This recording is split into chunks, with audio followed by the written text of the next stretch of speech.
For unto you it is given in the behalf of Christ, not only to believe on him, but also to suffer for his sake. Philippians 1:29. After the Lord, by his special work on the conscience, has called us to repentance and confession of sin, as well as to faith in Jesus, after he has called us to godly sorrow, to live according to the precepts of the gospel, and to walk in the ordinances of his church, he then calls us to suffer for and with Christ. But we cannot suffer according to the will of God, that is, in a gospel sense and from gospel motives, until the Lord enables us in some measures to look to him. The same Spirit who calls the believer to walk in a path of suffering strengthens and enables him to do so. To suffer aright, we must walk in the steps of the great captain of our salvation, who, though a son, yet learned obedience by the things which he suffered. The Father, in this sense, spared not his only-begotten Son, but led him into the path of tribulation.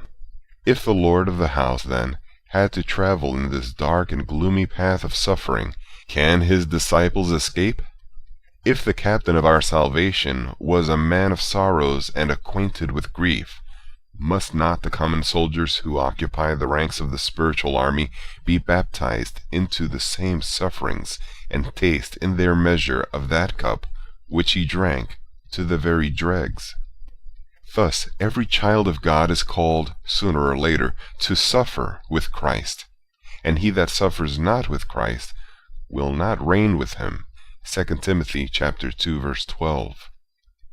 But the Lord, who sees what we are, as well as what we need, apportions out suffering to our several states and necessities. And however the suffering may differ, all have to pass through the furnace, for the Lord brings the third part through the fire. All have to walk in the footsteps of a self-denying and crucified Jesus.